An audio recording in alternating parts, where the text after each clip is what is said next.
Hi class, this is the second part of the web development chapter and the third section, which is on JavaScript. At the end of this section or chapter, you are expected to be ready to demonstrate the required skill. In this case, it is a very surface skill of programming with JavaScript and incorporating it into web pages. We will cover the syntax and structure of JavaScript, how to embed JavaScript in HTML, and how do we handle events that take place on the web page using JavaScript.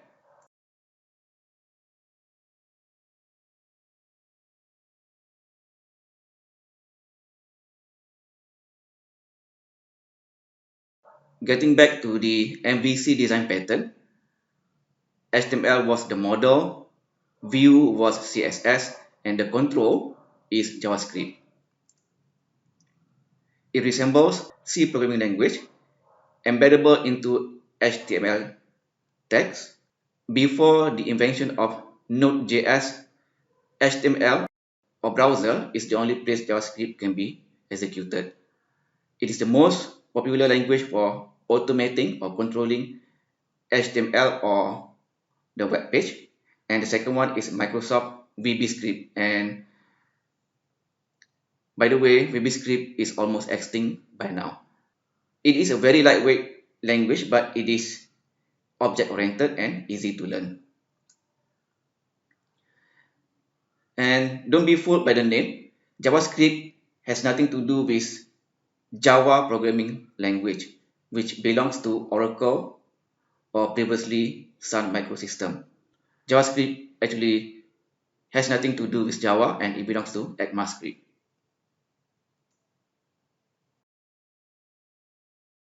The source code of JavaScript is to be embedded in HTML, and the translation is done by the browser, which means the server does not do anything about the code of JavaScript. So for this reason, JavaScript programming is called client-side programming, or in a later term in web programming, they call it front-end, as opposed to the server-side or back-end programming that is translated or compiled at the server. JavaScript was initiated by Netscape. Netscape is no more in business and now it is standardized by ECMA International as ECMAScript.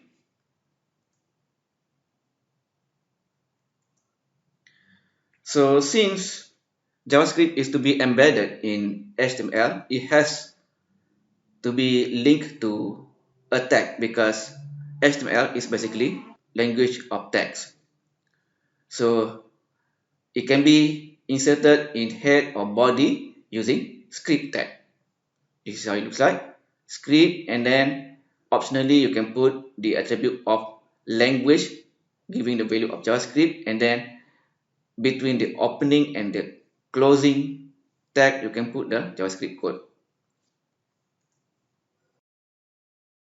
And just like CSS, it could also be in a separate file using src. You add the src attribute, you can link the HTML to a separate JavaScript file.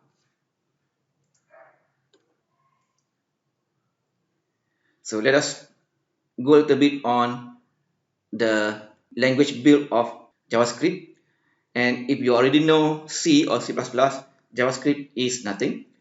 So let's start with variable declaration. It is optional as opposed to C, which is mandatory. So if we want to declare variable, we just use the keyword var. It's not integer, not float, not double, but just var and then followed by variable name and then semicolon. So the type is generic, not specific like integer, float, etc. Semicolon at the end of each statement is optional, but recommended to be put for safety. As opposed to C, C++, semicolon is mandatory.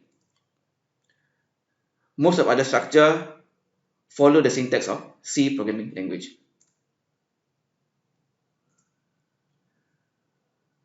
The structure for the syntax for and while loops is almost identical. For followed in bracket, initial, condition and increment, and then in between opening and curly bracket, there are statements to be executed or to be looped upon. While is the same, while in bracket, condition, and then followed by statements in curly bracket. The break and continue work the same way as in C language.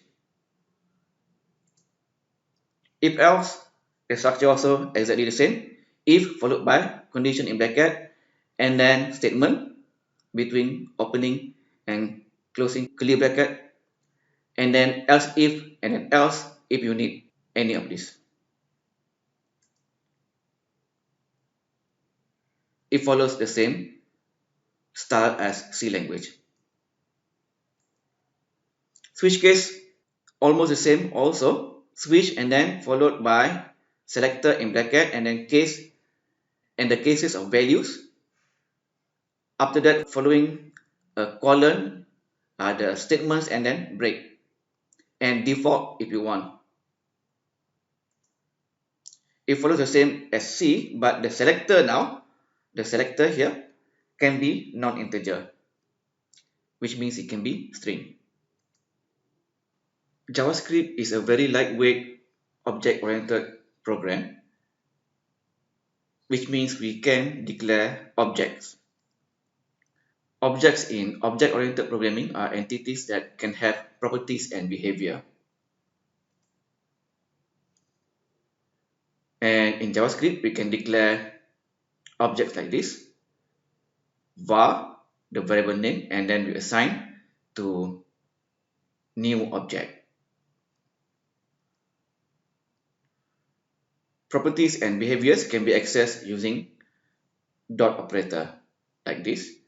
My object already declared as object, and then we can add new property, let's say prop1 dot prop1 assigned with value 235. For our scope, we will not be creating so much of our own object in JavaScript, but we will only use the predefined object in standard JavaScript or the one created for us.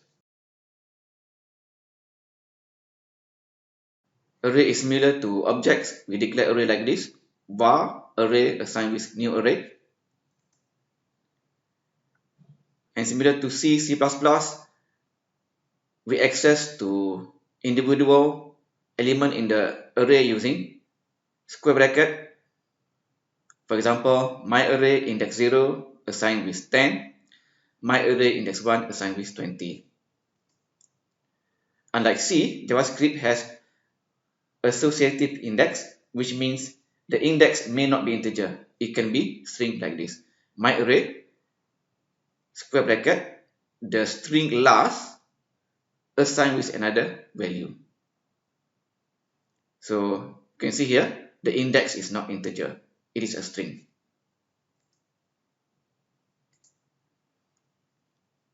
We can also define functions using JavaScript. This is how it is. We need to use the function keyword. There is no return type that we normally use in C. So keyword function and then the function name and then the parameters in bracket. And then the definition of the function body is in between the following opening and closing curly bracket. To return value to caller, similar to C, we use return keyword. String manipulation. Since JavaScript is embedded in HTML, string manipulation is really important. We need to do a lot of string manipulation because the text box, the text that we put in HTML are all in string. String is an object and can be declared like other variables using the keyword var, and we can get the length of the string, how many characters are there in the string, by calling dot length to the variable. And if we want to change or concatenate the string, we just use the add operation like this. Long string can be assigned with the combination of two short string. Short string 1, short string 2. You can learn more about this in W3 schools. So other part of string manipulation is conversion to and from string. To convert non-string to string, we just call dot toString blank bracket because this is a method. Call this method, we get the string of the number or anything that is not string. To convert numbers to string, for example, to convert integer to string, if we want the integer to be in base 10, we call pass integer in bracket the string and comma 10. So you see here, this is not a method, this is just a function. There's no dot here, but there's dot over here. And to convert to hexadecimal integer, it is comma 16. Octal, it is comma 8. And to convert a number with floating point to string, we call pass float. Then mathematical calculation. For our class, you are to learn on your own how to use JavaScript max object from this entry from W3 schools. You may want to use some mathematical calculation if the code that you embed in your web page require some calculation. So examples are to calculate square root, we call max.square root and then give the value that we want to calculate. The value of pi we can obtain from max.pi. Natural log is max.log in bracket the value, and many more.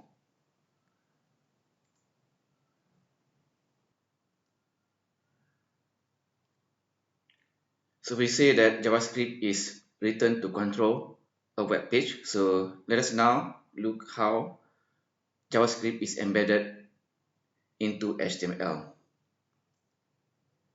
This is one example. You can have many lines of HTML, and then somewhere among the HTML lines you can put script tags, the opening and closing, and then the JavaScript code. And it doesn't have to be one pair of script tag, there can be many, and they can be embedded anywhere as long as the sequence is logic to perform certain tasks. And the function alert here, this one, is to pop up a dialog to show some values that may include debugging values. So alert function is a very simple and rudimentary way of debugging JavaScript code. So since JavaScript is embedded into HTML, the reason is to control the element in HTML. The element in HTML is what we call document object. So there is a way we structure the elements in the HTML, and the way we structure this is what we call model. So the whole thing is what we call document object model. This is the object or the resources that JavaScript need to control. DOM or document object model is the hierarchy of objects that is used by browser to keep information of a web page. For example, tables, rows, image, links, paragraph, and everything. Those are part of document object model. To access to a particular object in a web page, we need to use DOM. However, DOM is very complicated and we may need the entire semester to learn this, and they are different among different browsers. So if our JavaScript needs to rely on DOM only, we need to be very sure about the structure of DOM in different browsers.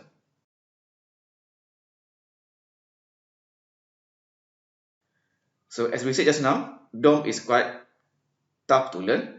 The best way is to make a shortcut and go to a particular element in HTML.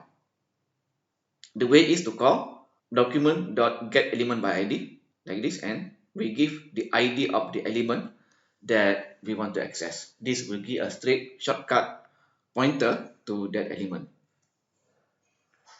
Example, this is a link, tag A, closing tag A. This is the text that will be displayed on the web page. This is the link target, and then we give an ID. So we are going to use this ID sample in this case to the function called as parameter. We call document.getElementById. We give the ID, in this case sample, into the function call, and then what is given out of this call will be kept in a variable. For example, in this a link variable. So now, after this line is executed, a link here will be pointing to this link.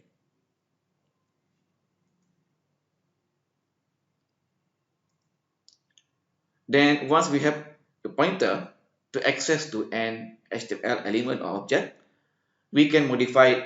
We can do any manipulation that we want using an appropriate functions or method. We can get the attribute of the object using getAttribute. For example, just now was a link. We put a link dot get attribute, and then set attribute we call by giving the attribute name and then the new value that we want to give. And if we want to change the content of the tag, which is not attribute, the text in between the opening and the closing tag, we call it content. We use inner HTML function or inner text.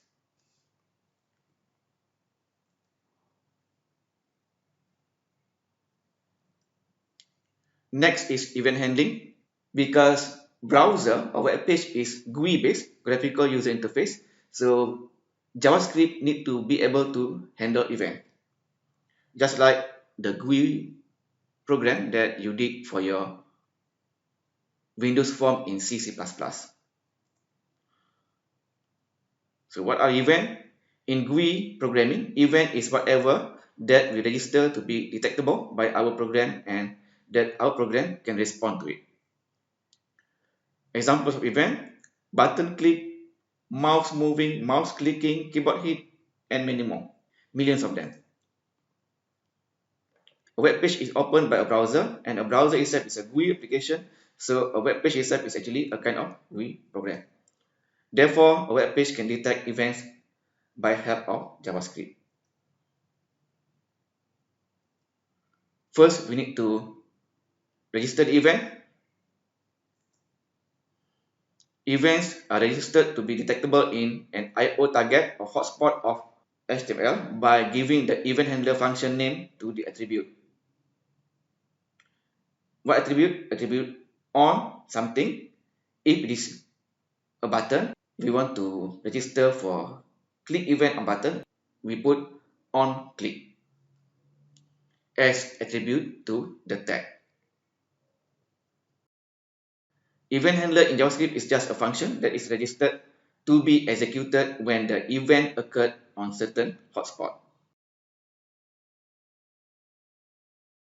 For example, if you want your button to be able to click, able to detect click event, this is how you do it.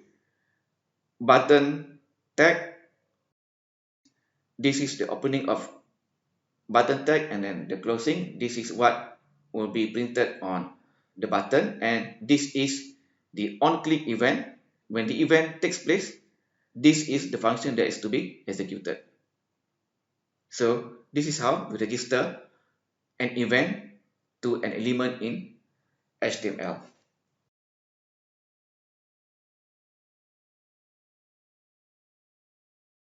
Then we need to give name to the output target. We want to do something. Normally we want to give the output somewhere. So we need to label or give a unique ID to the input source. Of course, input source first and then the output target. The reason for this is because most of the time, an event handler needs to make some changes or update to the page. Example, this is paragraph tag. We give ID to it. Let's say we call it target as ID. Third step is to define the event handler itself, which is a function. This is actually the same definition of any function in JavaScript. The next step, step number 4, is to point the target within the event handler. We use the same way as we give the pointer to a variable like we showed in the slides before. For example, just now the paragraph was given ID target, so we point a pointer to that target. The same way we create the reference. After that, the fifth step, the last step, is to define what to do. Define the event handler.